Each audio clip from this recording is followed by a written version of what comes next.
और भोपाल से बड़ी खबर, मेडिकल छात्रा को अगवा करने की कोशिश का मामला। ऑटो चालक पर राहुल जेम्स पर अगवा करने का आरोप लगा। युवती ने ऑटो से कूदकर किसी तरह से खुद को बचाया आरोपी से।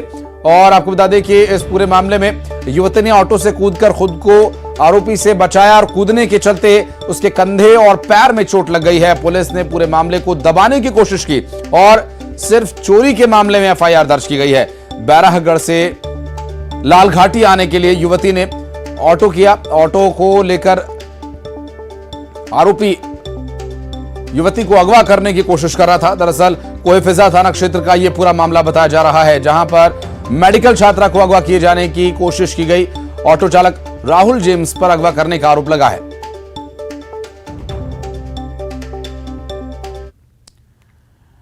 और जन सुनवाई के दौरान कलेक्टर महोदय भड़क गए। सीधी से यह पूरा मामला आया सामने। सीधी कलेक्टर साकेत मालवीय आवेदक पर ही भड़क गए।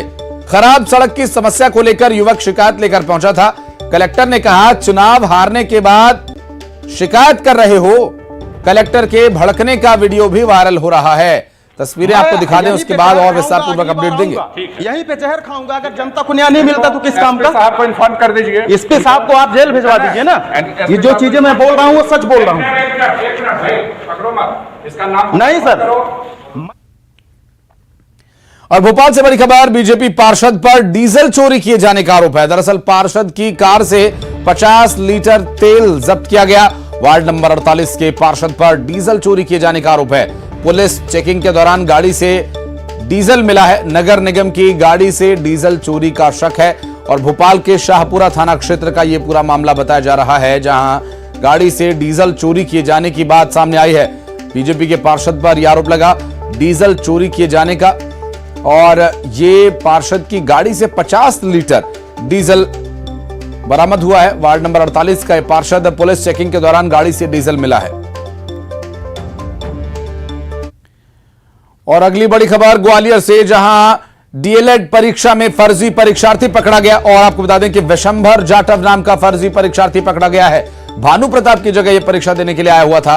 और गोरखी स्कूल में डीएलएड की परीक्षा चल रही थी और परीक्षा केंद्र पर प्रभारी ने आरोपी को कोतवाली पुलिस के हवाले कर दिया है। दरअसल दोस्ती की खातिर यह परीक्षा देने पहुंचा था मुन्ना भाई बनकर। और आरोपी विशंभर परीक्षार्थी और फर्जी परीक्षार्थी दोनों मुरैना के निवासी हैं। कोतवाली पुलिस ने धारा 420 और परीक्षा अधिनियम के तहत इसे गिरफ्तार किया। तो एक और मुन्ना भाई का मामला सामने आया, जहां एक परीक्षार्थी की जगह दूसरा फर्जी परीक्षार्थी परीक्षा देने पहुंचा।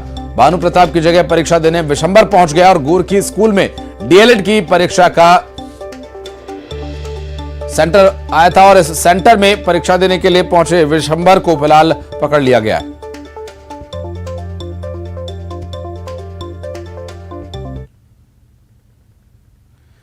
आज महाअष्टमी है और मां महागौरी के स्वरूप की आराधना का सर्वोत्तम दिन है। देवी भागवत पुराण के अनुसार मां के 9 रूप और 10 महाविद्याएं सभी आदिशक्ति के अंश और स्वरूप हैं।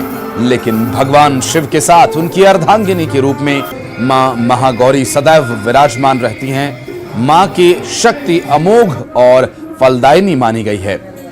अष्टमी को दुर्गा सप्तशती के माध्यम चरित्र का पाठ करना विशेष फलदायी माना जाता है। वहीं मां को नारियल का भोग लगाने की परंपरा है। मां महागौरी की आराधना का सर्वोत्तम दिन, यूं तो भक्ति के 365 दिन सर्वोत्तम है। आज विशेष महत्व मां के 9 स्वरूपों में से एक मां महागौरी की आराधना का। मां की शक्ति अमोघ और फलदायी है। आपको बता दें कि मां महागौरी की आराधना के लिए महाअष्टमी का जो संयोग है वो सर्वोत्तम माना जाता है। वासु चौरे हमारे सहयोगी इस वक्त हमारे साथ मौजूद हैं। वासु, आप कहां पर हैं और क्या तस्वीरें हैं हमारे दर्शकों के लिए? आज का जो पावन दिन है, मां महागौरी की आराधना का, महाअष्टमी का दिन है।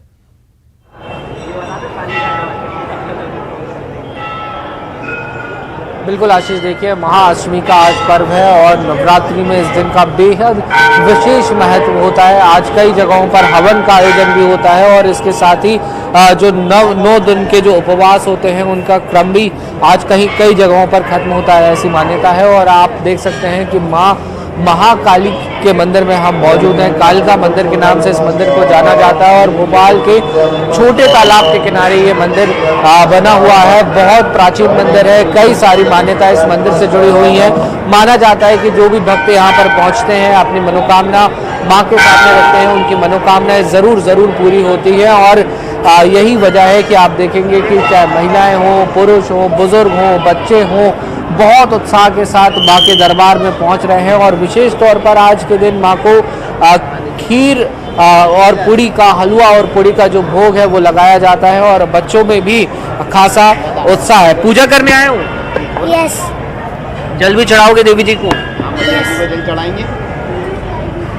तो देखिए अपने परिवार के साथ जो बच्चे हैं वो यहाँ पर पहुँचे हुए हैं और कहीं ना कहीं भक्ति भाव में डूबे हुए नजर आ रहे हैं। नवरात्रि के जो पर्व होते हैं उनका अपने आप में बड़ा महत्व होता है और इस दौरान जो प्राचीन स्थान होते हैं, जो सिद्ध स्थान होते हैं, उनका महत्व जो है वो और भी ज़्यादा बढ़ जाता है। तो आप देख सकते हैं कि जो लंबी लंबी कतारें हैं भक्तों की वो यहाँ पर लगी हुई हैं। माँ को जो श्रृंगार का सामान है वो अर्पित किया जा रहा है, जिसमें चुनरी, चूड़ी, बिंदी और जो सारे जो श्रृंगार के सामान होते हैं वो उसमें होते हैं। और आप देख सकते हैं कि क्रम आपको कहीं खत्म होता हुआ, टूटता हुआ दिखाई नहीं देगा। वासु, और चूंकि कई परिवारों में आज अष्टमी पर ही कन्या पूजन के साथ नवरात्रि के समापन की परंपरा रहती है। कई परिवार नवमी पूजन भी करते हैं, तो ऐसे में जो परिवार पूजन कर लेते हैं वो भी दर्शन के लिए आते हैं। और यूं भी 365 दिन माँ के हैं दर्शन करने के लिए। बहुत शुक्रिया आपका ये तस्वीरें दिखाने के लिए, माँ महाकाली के दर्शन कराने के लिए। और बढ़ते आगे, रुक करेंगे अगली बड़ी खबर का। इंदौर से बड़ी खबर, राऊ के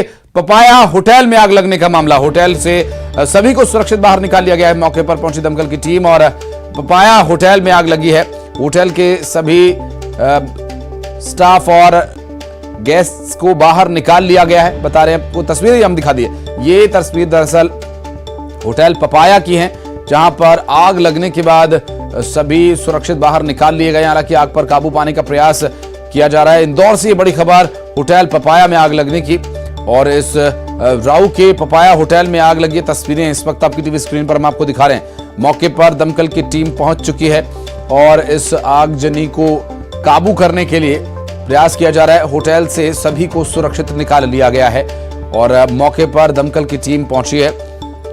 दरअसल आग कैसे लगी अभी तक ये स्पष्ट नहीं हो पाया है और इस पर लगातार अपडेट्स हम आप तक पहुंचा रहे। राऊ के पपाया होटल में आग लगने का ये पूरा मामला। और आज आगजनी की कई दुर्घटनाएं सामने आई हैं, कहीं फैक्ट्री में तो कहीं गोदाम में, कहीं होटल में आग लग रही है। होटल के सभी कर्मचारी, मेहमान, सभी को सुरक्षित बाहर निकाल लिया गया है। इस दुर्घटना के बाद जो तस्वीरें सामने आई वो हम आपको दिखा रहे हैं। काला स्याह धुआं वहां से निकलता हुआ दिखाई दे रहा है और ये होटल पपाया दोनों तरफ से, देखिए बिल्डिंग के दोनों तरफ से धुआं निकल रहा है, लेकिन जो बिल्डिंग के बाईं साइड, बाईं तरफ का जो एरिया है वहां से ज्यादा धुआं निकलता हुआ दिखाई दे रहा है। हालांकि कारण का अब तक पता नहीं चल पाया है। और खबर अगली ग्वालियर से, जहां आज से करीब 92,000 वकील अपने काम पर लौटेंगे। वकीलों की हड़ताल आज से स्थगित। 23 मार्च से वकीलों की हड़ताल थी और आज राज्य अधिवक्ता परिषद सीजीआई से मुलाकात करेगा। 3 महीने में 25 केस निपटाने के आदेश पर बातचीत होगी। सीजीआई से बातचीत के बाद ये फैसला लिया जाएगा। तो अभी कहना मुश्किल है। हालांकि 23 मार्च से ये चल रही है हड़ताल को लेकर ये कहा जा सकता है कि आज ये स्थगित हो सकती है। 3 महीने में 25 केस निपटाने की जो एक क्राइटेरिया तय किया जा रहा था, उसके विरोध में दरअसल ये हड़ताल जारी है। और सुकमा से बड़ी खबर, नक्सलियों ने ग्रामीण की हत्या कर दी। दरअसल ग्रामीण पर मुखबिर होने का शक था और इसी शक के चलते आरोपी को मार दिया गया और मुखबिरी का आरोप लगाकर उसकी हत्या कर दी गई। भेज्जी थाना के अंधोपारा की यह घटना, पर्चा फेंककर मुखबिरी का आरोप लगाया और ग्रामीण की हत्या से लोगों में दहशत है। और नक्सलियों ने पर्चा वहां फेंका ग्रामीणों को डराने के लिए। और बताया जा रहा है कि नक्सलियों की मुखबिरी करने के शक में इस ग्रामीण की हत्या कर दी गई। मुखबिरी का आरोप लगाया गया।